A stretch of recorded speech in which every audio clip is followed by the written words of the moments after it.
Luis Miguel de Camps, ministro de Trabajo, está con nosotros. Vamos a conversar con él. Agradecido de que esté por aquí.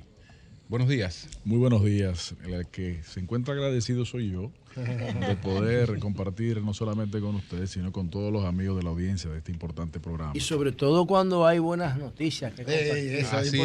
Así es. Ese tema de esa Gracias a Dios devolución. hemos podido venir varias veces aquí y en otros puntos con buenas noticias también.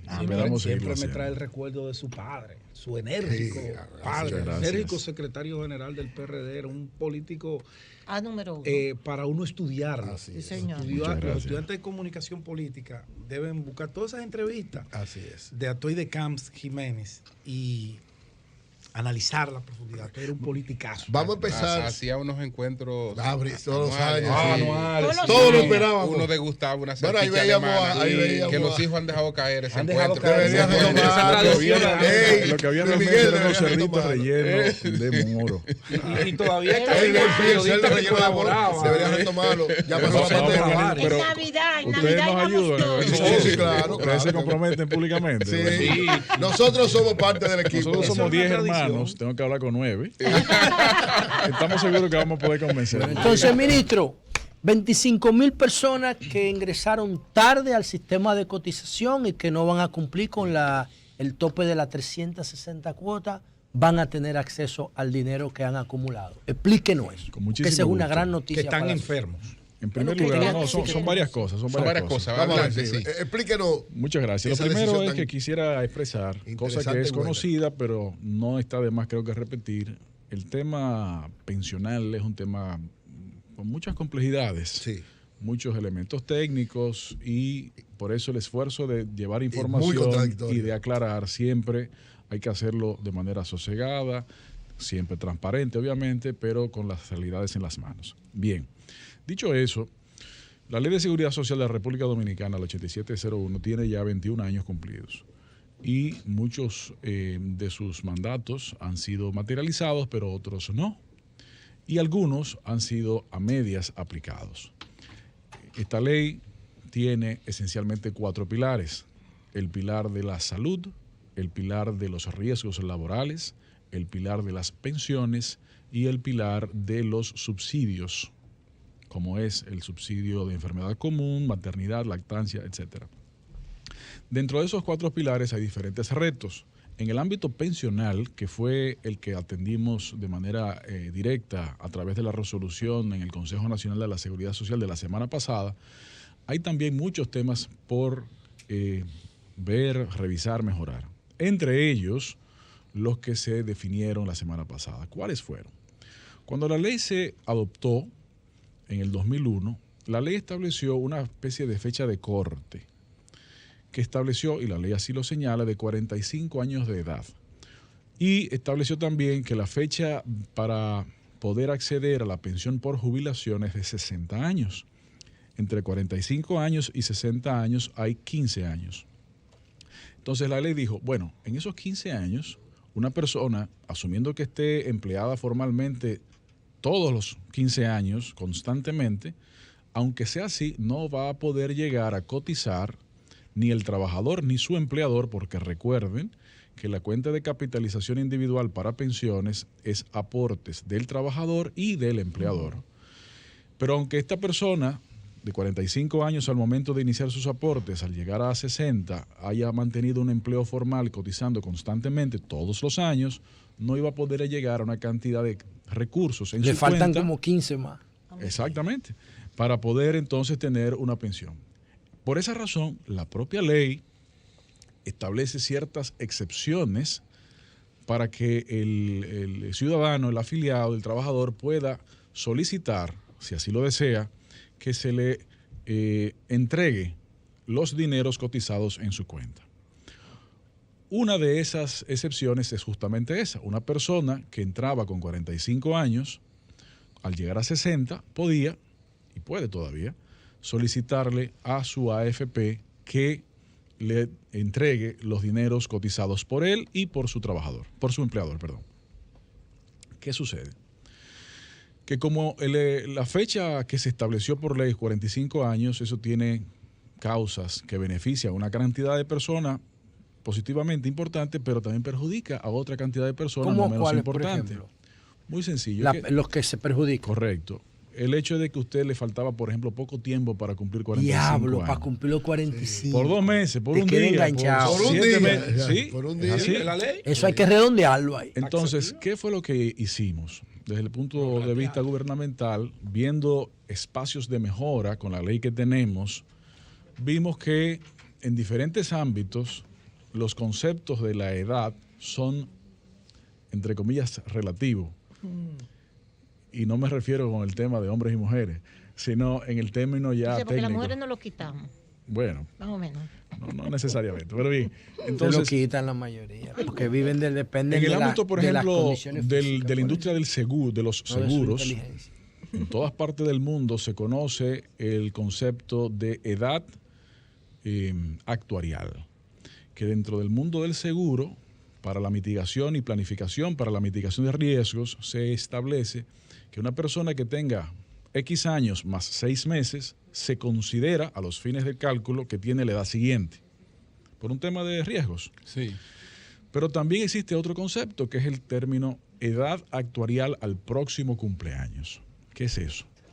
Eso significa que la persona que celebró el aniversario de su cumpleaños número tal ya está transcurriendo, viviendo el que su viene, próximo año. Y se los expreso de una manera. Por ejemplo, José, no te comprometas con decirme el año, pero ¿cuál es tu fecha de cumpleaños? Yo cumplo año el 6 de abril. El 6 de abril. 53. Realmente tú no cumples años el 6 de abril. Realmente tú celebras tu aniversario de nacimiento el 6 de abril. Sí, porque ya cumplí ya transcurrió un año desde que nací. Porque del 6 de abril al 6 de abril hay 366 días. Tú cumples el 5 y doña Consuelo el 4, porque hay 365 días. Haciendo un símil parecido, una persona que nace, un niño, una niña, hace 3 meses, no tiene 0 años. Esa persona está viviendo su primer año. Está viviendo su primer año, claro. Cuando llegue los 365 días, cumple el primer año. Pero ya lo pasó. El primer año. Bueno, ya por eso se llama cumplir años. Es que tú lo cumples. Tú cumples 365. La decisión en ese sentido fue ampliar el concepto de qué es tener 45 años según el mandato de la ley. Hasta el día cero. Para evitar que una gente se perjudique por la Exactamente. Entonces, perjudica. las personas que al momento de iniciar su cotización por primera vez al sistema habían celebrado su aniversario de nacimiento número 44, ya estaban viviendo su año 45 y se consideran que deben ser beneficiados. Un año, qué bien. Entonces, eso es un grupo de aproximadamente 25,000 personas que cuando usted suma todos los dineros aproximados en sus cuentas, suman en más de 7,000 millones de pesos. ¡Wow! ¡Qué bien! Pero esa cantidad de personas no se queda estática allí. ¿Por qué? Porque el año que viene otras personas van a cumplir 60 años que entraron por primera vez a su sistema con esa edad. Obviamente no van a ser tantos como la primera, porque estamos hablando de 20 años de personas, ¿no? Y el año que viene habrán más y el siguiente habrán más. Entonces, se le amplió el criterio de análisis o de interpretación de la ley para beneficiar a esa cantidad de trabajadores y sus familias, y el afiliado tiene la potestad de decirle a su AFP, entrégame todo o entrégame parte, lo que quiera, lo que decida. Probablemente usted en ese momento, y eso es un detalle interesante, usted podía pedir todo o nada. Ahora, con esta resolución se puede pedir todo o parte. Y eso es importante. ¿Por qué? Porque, por ejemplo, Eury, si tú depositas una cantidad de dinero en un certificado o en un instrumento de inversión en un banco, tú vas a tener X% de rendimiento. Correcto. Pero el rendimiento que te producen las inversiones de las cuentas de capitalización individual de las administradoras de fondos de inversión son un rendimiento mucho mayor que la del banco normal. ¿sabes? Sí, porque es un tema de cantidad de recursos. Eso es verdad, sí. Entonces, si el afiliado quiere retirar una parte, lo puede hacer. Si quiere retirar todo, lo puede hacer. Entonces, amplía eso. Eso es una primera conquista de esa resolución. Okay. Sí. Pero hay 2 más, porque son 3. Ok. Continúa, ¿no? Sí, la segunda. Sí. La segunda, no menos importante, es una situación que era increíble, pero bueno, lo hemos resuelto. La normativa había sido interpretada de manera tal que una persona que recibía un beneficio del sistema de la seguridad social, cuando cumplía condiciones para recibir un segundo beneficio, tenía que elegir entre uno y el otro, no recibir los dos. Y eso lo eliminamos. Ahora la persona puede recibir los dos o los tres o lo que les corresponda. Y me explico con un ejemplo. Explícate, exacto. Imaginémonos que una persona, un trabajador con, 50 años de edad, por ejemplo, sufre un accidente de trabajo. Y en vista de que fue un trabajo formal, está cubierto por el seguro de riesgos laborales. Por ese accidente, digamos, ese trabajador pues se encuentra incapacitado de seguir laborando y por efecto de este seguro de riesgos laborales se recibe una pensión por discapacidad y sucede que tenía 50 años. Cuando cumple 60, 10 años después, ya cumple las condiciones para solicitar su pensión. Exacto. Hasta la semana pasada era riesgo. Tenía que elegir o la pensión por jubilación o la pensión por discapacidad. Exacto. Ahora no, Las ahora dos. reciba su pensión por jubilación y su pensión por Diablo, pero eso es un aporte. Brillante. Y un tercer elemento que logramos también materializar es un tema también no menos importante, además con una sensibilidad humanitaria superior tal vez, que es el tema de la facilitación de la entrega de los aportes acumulados por causa de enfermedad terminal. Exacto.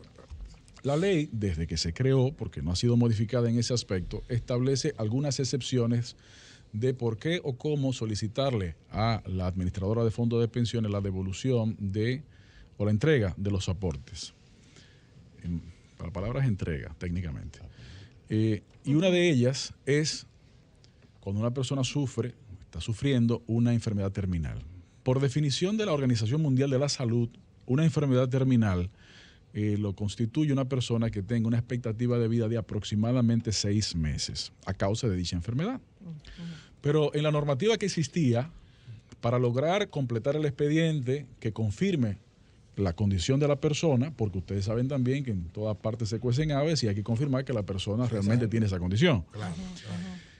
Se requería, por esa definición de la OMS, que estableciera esa condición de esa expectativa de vida. Y ustedes conocen, todo el mundo sabe, que por muchísimas razones, entre ellas éticas, los médicos se habían imposibilitado de poner en un pronóstico, una receta, un asunto. Usted le quedan 5 meses, 4. Por muchísimas razones. Sí. Entonces, la práctica, ¿cuál había sido? La práctica ha sido que el médico ve la situación y bueno, dice pronóstico reservado. Pero cuando llegaba el expediente con ese pronóstico reservado, eso no estaba completo. Entonces lo que hemos hecho es ampliar el criterio de qué constituye un expediente válido para esos fines, en donde también se incluye el concepto de pronóstico reservado, y entonces las personas que están en esas condiciones ya tendrán mayor facilidad de acceso a esos recursos. Una pregunta. Bueno. Primero saber, porque aquí hay cosas que si bien son de justicia no están dentro del marco de la ley, sobre todo esas personas que están en el borde de llenar los requisitos. Entonces ahí me gustaría saber cuál fue el comportamiento de los diferentes actores del sistema para lograr este acuerdo. CIPEN, las AFP, cómo se comportaron, claro. ¿Contribuyeron o no contribuyeron? ¿Pusieron resistencia? Porque eso es importante. Y segundo, de esas 25,000 personas uno infiere que aunque todos califican, muchos todavía están trabajando. Correcto. Están trabajando, o sea, no tienen esa necesidad de recurrir a ese dinero ahora. Esa información que ustedes publicaron la semana pasada al principio, ¿ha aumentado la demanda de personas buscando su dinero o eso ha tenido un ritmo normal? Porque muchos de ellos, aunque califiquen, no lo necesitan actualmente. No, ¿Cómo es la cosa? Bueno, comenzando por la parte final. Como es de esperarse, al producirse la decisión y al comunicarse la misma, pues ha habido un incremento importante de dominicanas y dominicanos solicitando información y solicitando cómo acceder a ello. Y es normal, tanto el Ministerio de Trabajo, el Consejo Nacional de la Seguridad Social propiamente dicho, la Dirección de Información y Defensa del Afiliado, la DIDA, y la Superintendencia de Pensiones, estamos trabajando de manera coordinada para brindar la información necesaria y por eso estamos haciendo estos esfuerzos. Hay que señalar que la propia resolución le otorga un plazo máximo a la Tesorería de la Seguridad Social y a la Superintendencia de Pensiones de 45 días para operativizar esta decisión. Puede ser antes. De hecho, ya antes de ayer la Tesorería de la Seguridad Social comunicó que ellos están listos. Falta la Superintendencia de Pensiones, que probablemente también estará listo antes que eso. Estas son pensiones por jubilación, lo que significa que, como bien señalabas, uno de los requerimientos es que esté cesante. No esté trabajando. Correcto. No esté siendo productivo. De hecho, aquí cerca hay una persona que en una visita relativamente pronta, estuve por aquí, se beneficia de esa decisión en caso de que esté cesante. La primera pregunta, la primera parte de la pregunta. La actitud, el accionar de los miembros del Consejo Nacional de la Seguridad Social. Y me permite recordarles que el Consejo Nacional de la Seguridad Social es un órgano plural, amplio. Son 16 miembros con sus suplentes, que representan varios sectores. De estos, hay 3 que tienen capacidad de vetar, que es el sector gubernamental, el sector de los trabajadores y el sector de los empleadores. Y debo reconocer, a propósito de la pregunta que me permite atenderla, tengo que reconocer que todos los actores actuaron a la altura de las circunstancias. El sector de los trabajadores, todos los demás miembros y el sector de los empleadores también. Claro, ¿pero por qué? Señores, en 22 meses que lleva este gobierno aproximadamente, en el ámbito de las funciones que nos ha responsabilizado el presidente Abinader, hemos producido mejoras y cambios positivos para la realidad material de los trabajadores y de la ciudadanía, y todos han sido por consenso. Ay, qué bueno. Nosotros hemos producido 15 aumentos salariales consensuados. ¿15? Sí, 15. El no sectorizado, el de las zonas francas, el turístico, el de azúcar, el de maquinarias pesadas, el agrícola, 15. Todos por consenso. Pero el año pasado también produjimos por consenso la ampliación de la cobertura de salud de los afiliados a la Seguridad Social, incluyéndole procedimientos que no estaban incluidos, como cuáles, como la cobertura de la reconstrucción mamaria para personas que sufren de mastectomía por cáncer, como la mastectomía profiláctica preventiva en caso de tener una propensidad a sufrir un cáncer de mama. Eso no estaba cubierto gracias a un acuerdo que llegamos el año pasado con el Colegio Médico, con las ARS, el sector gobierno, en el Consejo lo logramos, así como también la atención renal completa en cuanto a un trasplante, que tampoco estaba totalmente cubierto. Eso fue por acuerdo. Y en este caso también produjimos ese acuerdo. La propuesta inicial, sí, el sector gubernamental la construyó, hubo mejoras, errores que se corrigieron, porque al final ese es el diálogo. Y yo establezco que una de las principales responsabilidades de haber materializado estos logros, incluyendo este último, es la confianza que el presidente Abinader y su gobierno pues brinda en su gestión, en su forma de realizar las mismas, con transparencia, con sinceridad, con franqueza, con sencillez. Y eso ha dado la confianza para que, pues, evidentemente se produzca. La verdad es que cuando el sector público está atendiendo lo que tiene que atender, pues las cosas se pueden materializar. Y esa ha sido realmente la experiencia que hasta ahora hemos tenido. Muy bien. Ministro, y en cuanto a la regulación del nuevo trabajo, de los nuevos trabajos, ¿cómo vamos en esa situación? La pregunta es porque el contrato tradicional de 40 horas a la semana. 44. Sí, 40-44, ya es un contrato que se va quedando en el pasado. Cuando estábamos ayer en Claro, ellos nos decían, bueno, nosotros tenemos 2.700 técnicos para dar servicio a las personas. Cuando le pregunto, son tercerizados, sí, 1.700. Sí. Son más la mayoría. Tercerizados. Son outsourcing. Son tercerizados. Son empresas que le dan servicio, es decir, claro. Ya estamos hablando de que el empleo no es el empleo que es un empleo de part-time, que es un empleo a distancia, que es un empleo provisional, que es un empleo que tiene esa característica. Y entonces esas características se quedan un poquito fuera del modelo OIT con el que trabaja el Ministerio de Trabajo. Entonces, ¿qué hacer frente a esa situación? No. Muchísimas gracias, Julio, por esa pregunta, porque nos permite atender un tema que muchas veces se ve muy técnico, pero tiene un impacto social profundo. Coincido totalmente con la premisa que se establece en tu pregunta, Julio, porque la realidad es que señores, los códigos de trabajo en todas partes del mundo, ¿por qué surgen? Surgen porque la relación entre el empleador y el trabajador, la relación de negociación es desigual. El empleador, en principio, que tiene el capital, tiene una posición económica más dominante y puede influir por diferentes mecanismos a acuerdos que en muchos casos los trabajadores se veían obligados. Por esa razón surgen los contratos de trabajo, los códigos de trabajo.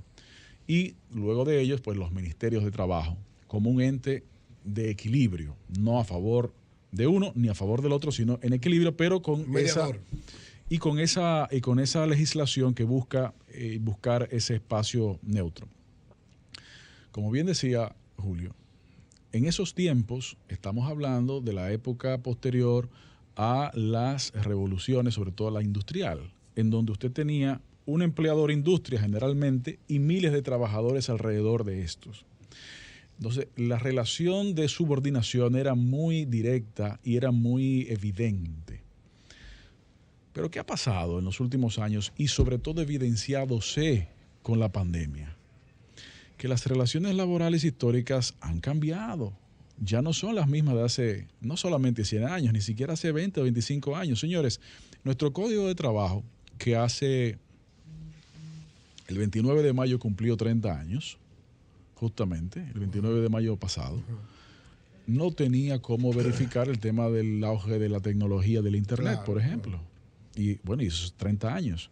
Entonces, eso ha generado toda una cantidad de nuevas realidades de relaciones laborales que tenemos que atender.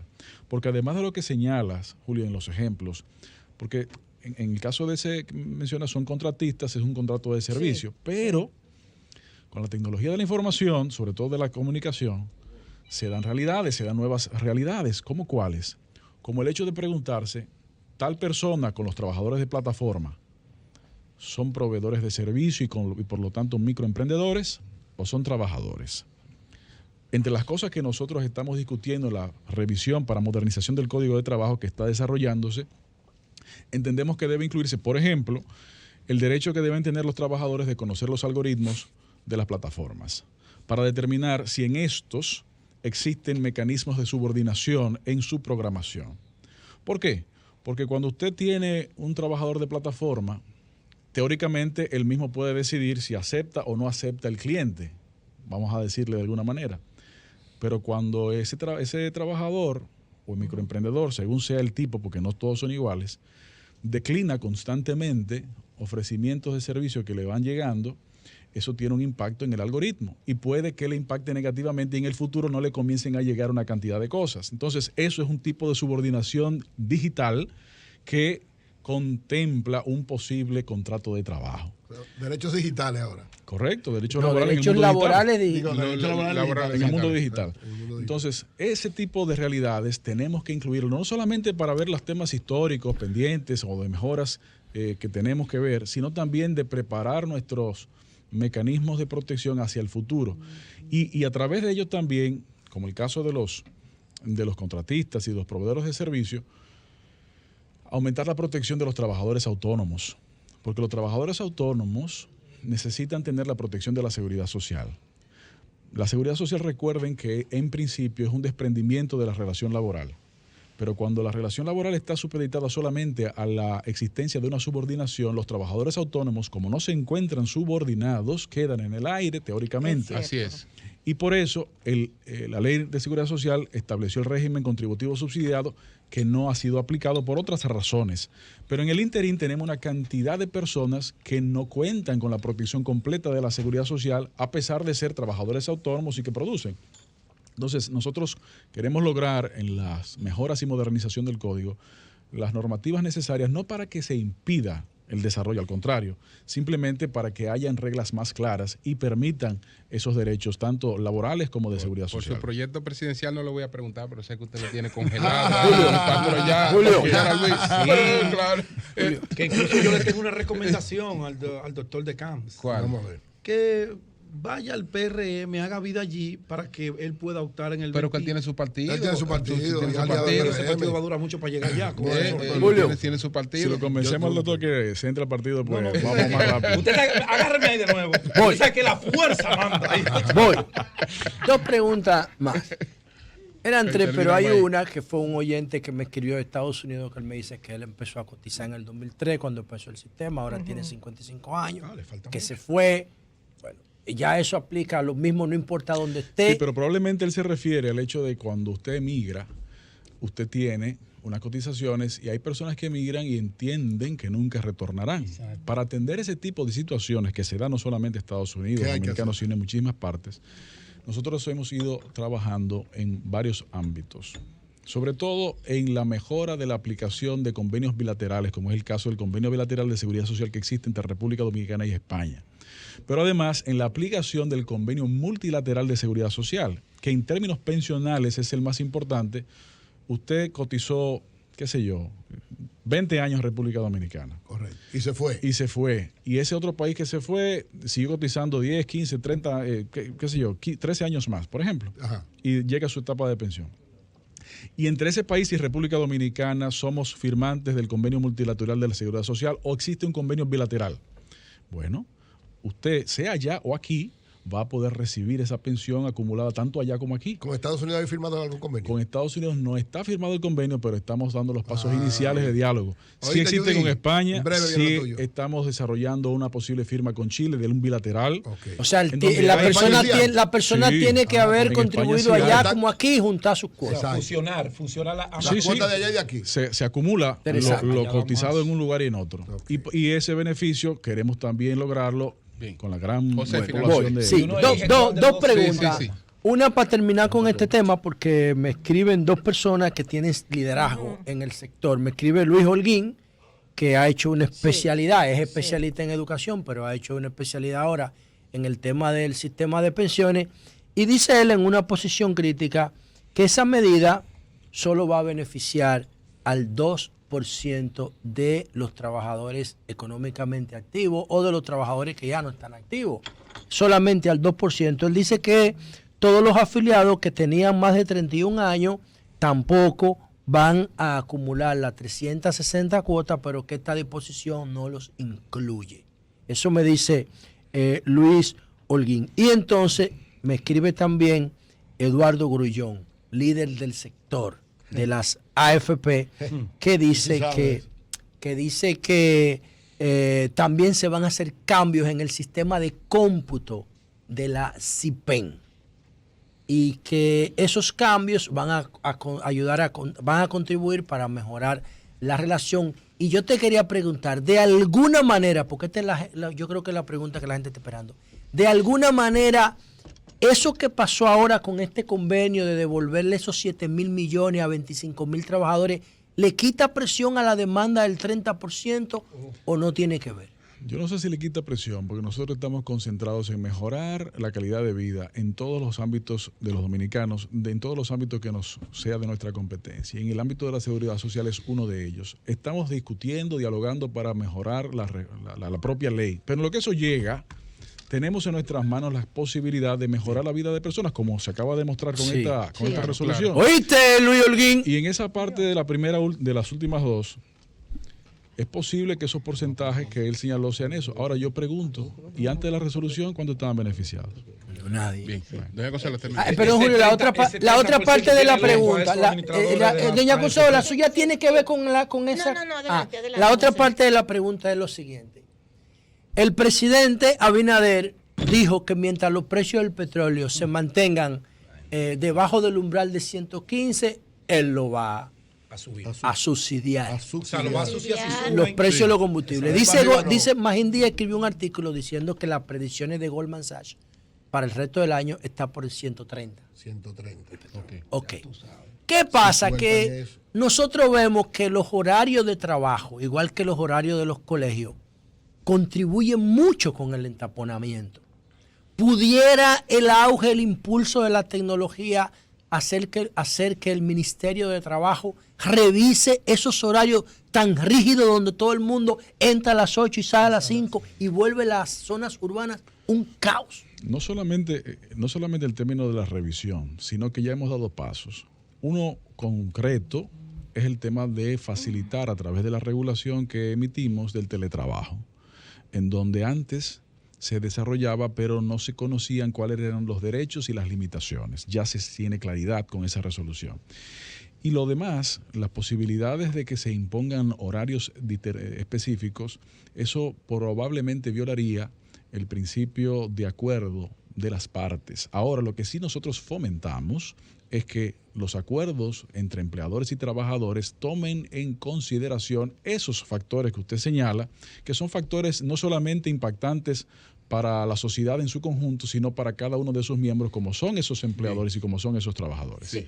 Ministro, yo traigo este tema porque es un tema que nos llamó la atención.